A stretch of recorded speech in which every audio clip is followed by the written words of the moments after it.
All right, everybody, welcome back, Buckeye Banter. Let's get into this Buckeye season preview.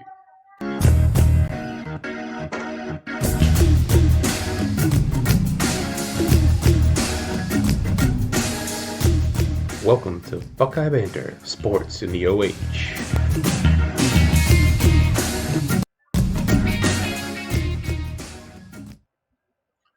Hey, all, welcome back. So, this episode we're going to focus on the Big Ten preview real quick, and also Buckeye season preview. It's going to be just brief. I'm going to give you my thoughts and hope you guys engage with your opinions and what you think about these predictions of mine as well, and we'll see how I do throughout the year. But let's just jump right in now with the Big Ten preview first off. So, division winners, I think it's pretty clear. Everybody mostly out there, all the pundits agree Ohio State should be the winner of the Big Ten East. In the West, I think there's a lot more debate being had, but I'm personally going with Minnesota. I think some other people think Wisconsin will win. There's a couple other picks out there, but my pick is Minnesota. I got a feeling based on the people they're returning. Wisconsin lost Jonathan Taylor. So Minnesota, I think, is ready. And that also goes to my Coach of the Year pick. I think if they win it, that we'll see PJ Fleck win that Coach of the Year award. I do think Ohio State will be the Big Ten champ. Um, the Player of the Year, I think, is also one that everybody pretty much is in agreement on. We've only got one guy in this conference that was anywhere near the Heisman last year, and he's back, and that's Justin Fields. So I don't think there's much question about that. Kind of an easy pick there. My surprise team, I kind of already mentioned. I'll give another one also, but I think Minnesota's a surprise team, and I also think Purdue could be a surprise over there on that side. So both those um, should be interesting to see. Um, Surprise player, I think maybe not so surprising to us, but maybe to the rest of the conference. We could have Zach Harrison in that conversation on the defensive side of the ball. And on the offensive special team side, I think you got the kid out of Iowa, Emir Smith Marset, who had a huge impact in their bowl game, who we should see maybe be a surprise to a lot of players on a lot of people on the national scene out of Iowa. So also, since I already named Justin Fields for the player of the year, I'm going to pick someone else on offense just to pick someone else and as the offensive player of the year. And I'm going to go with Rondale Moore. I think we're going to see another big year from him, and I think he'll be the offensive player aside from Justin Fields that probably get most of the national attention. There's a lot of them out there right now this year that we could see there, but that's who I'm going to pick. Again, without picking another Buckeye, because it could be Chris Olave. Who knows what else could happen there.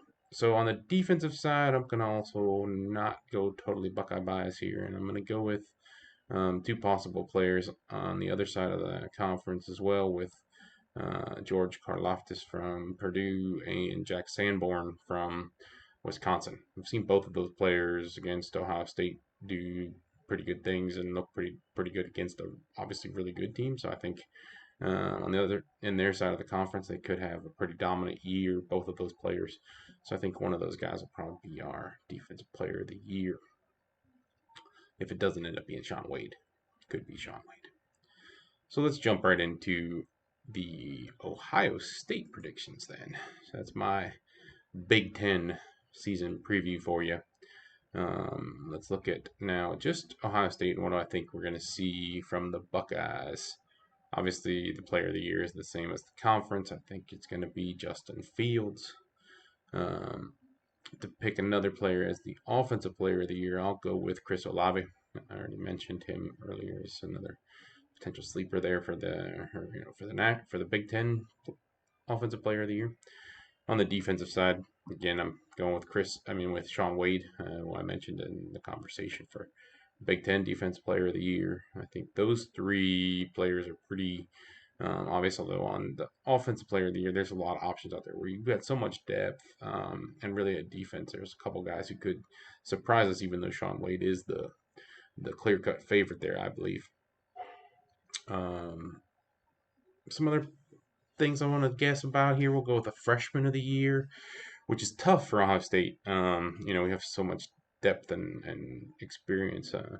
There's not a lot of freshmen that are going to make an impact, but I think it's probably going to be one of those wide receivers. And I'll say Jackson Smith and Jiba. I think he's going to be the one that's going to step out. But there's definitely a couple others there that could be as well. Um, I'm going to do surprise breakout player next, and one of them is also a wide receiver who might as well be a freshman. He only played 4 games last year. I was actually surprised to see that it didn't count as a red shirt. He's listed technically as a sophomore. That's Jamison Williams. Everyone's been impressed with him, including comments that Justin Fields himself has made. So I think that we should expect big things out of him this year. And when you've got Olave and Garrett Wilson lining up beside you, there's not going to be a lot of tension on Jamison Williams, at least in those first few games. So who knows? Maybe even tomorrow against Nebraska, we could see a big game out of Jamison Williams as Olave and Garrett Wilson get a lot of attention. So keep an eye on Jamison Williams. Also, my other surprise breakout players. I think we've got offensive lineman Petit Frere, who's I think maybe going to finally live up to that recruiting status. He was the #1 tackle they took a couple years back, as far as he was the #1 ranked tackle in the recruiting class, and hasn't quite gotten there yet. But I think this year we're going to see him get a chance and have a big year. Partially because he's got a monster of a man behind him in Dewan Jones, who is pressuring him to step it up and do it and do what he needs to do, without otherwise he's going to lose his job. So let's see. But I think Petit Frere is going to step it up.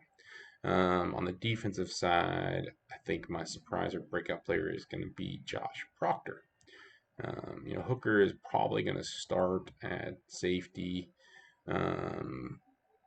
but I think Proctor looks like he could be that bullet who we saw, in a number of different roles. We've had players in that bullet role, so I think he's going to fill that role. He's got the size, and he looks like a good choice there, and we could see a lot of him, even though he's not technically going to be. It doesn't seem like he's technically going to be the starter at safety. It looks like he'll probably be on the field a lot. Season expectations for Ohio State. I mean, let's be honest here. I don't think any of us expect that they should look at this season at the schedule and lose a game. I think that the team that they're returning, the experience that they've got, this is a team that should just win out.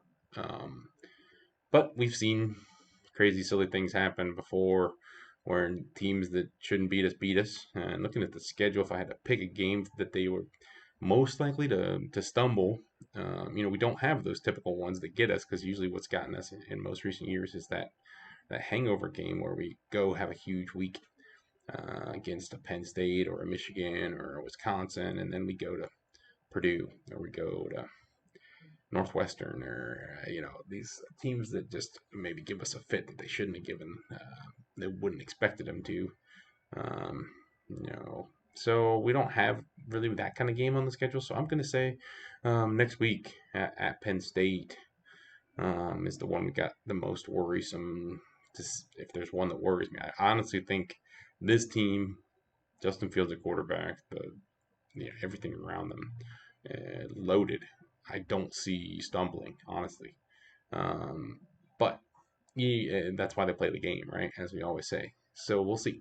Um, of course, you've got the game, which is going to be crucial. But I still think that Penn State on the road early is more of a threat. Um, Going on the road to East Lansing maybe is like a third difficult game, but I don't think Michigan State's going to be quite what they've been in years past. So, just to wrap it up quickly here, we'll say that this week at home versus Nebraska, I'm going to say Ohio State 51, Nebraska 13. It's early and everyone's figuring things out, so I think that Nebraska will probably sneak a touchdown and a couple field goals. Otherwise, I wouldn't give them that. and I think Ohio State is just way too good to not put up a lot of points. Um, and yeah, that's my prediction, 51-13. It's going to be fun to finally get them on the field tomorrow at noon kickoff. Go Bucks, and I hope you enjoyed this preview. Like, share, subscribe. Please let everyone else know if you like it so other people can join in and follow us on Instagram, follow us on Facebook, YouTube, and thanks again.